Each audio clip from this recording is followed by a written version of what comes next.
वैसे तो आजकल की दुनिया में हम लोग व्हाट्सएप फॉरवर्ड्स को बहुत ज़्यादा गंभीरता से नहीं लेते हैं, लेकिन ये वाला जब व्हाट्सएप फॉरवर्ड मेरे पास आया तो इसने मेरी सोच पर एक गहरा असर डाला है और मैं चाहता हूं कि इसको आप ध्यान से सुने। ये व्हाट्सएप मैसेज है भगवान का घर के बारे में।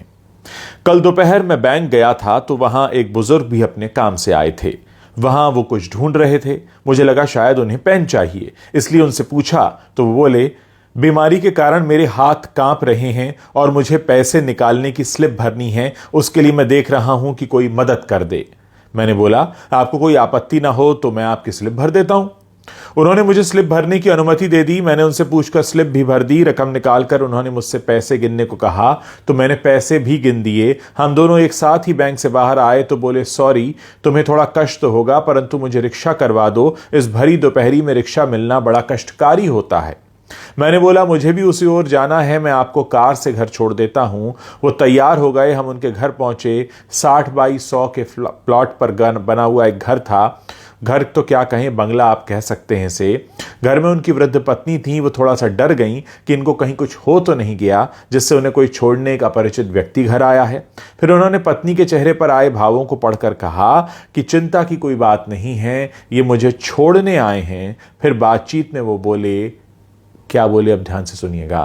फिर वो बातचीत में बोले, इस भगवान के घर में हम दोनों पति पत्नी ही रहते हैं, हमारे बच्चे तो विदेश में रहते हैं। मैंने जब उन्हें भगवान के घर के बारे में पूछा तो उन्होंने बताया कि हमारे परिवार में भगवान का घर कहने की पुरानी परंपरा है। इसके पीछे की भावना यह है कि यह घर भगवान का है और हम तो उस घर में रहते हैं, जबकि लोग कहते हैं कि घर हमारा है और भगवान हमारे घर में रहते हैं।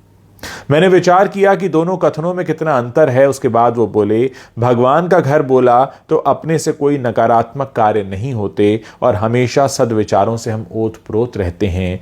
बाद में मजाकिया लहजे में बोले, लोग तो मौत के बाद भगवान के घर जाते हैं पर हम तो जीते जी ही भगवान के घर का आनंद ले रहे हैं। ये वाक्य भी जैसे भगवान ने दिया कोई प्रसाद ही है। भगवान ने ही मुझे उनको घर छोड़ने की प्रेरणा दी। घर भगवान का और हम उनके घर में रहते हैं। हमको इस कहानी से बहुत कुछ सीखने को मिलता है दोस्तों।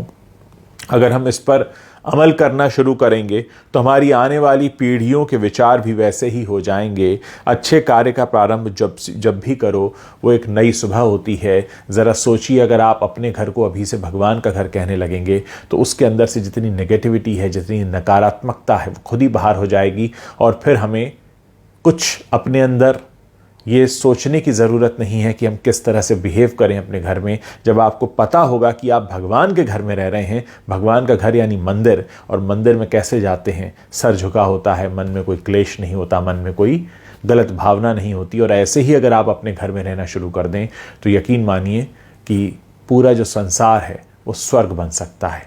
इस मैसेज को आप फॉरवर्ड भी कर सकते हैं, बहुत से लोगों तक पहुंचा सकते हैं, ताकि बहुत से लोग आज से, अभी से, इसी वक्त से अपने घर को भगवान का घर मानने लगें और भगवान के घर में जितनी श्रद्धा से जाया जाता है, जितनी श्रद्धा से रहा जाता है, वैसे ही रहने लगें।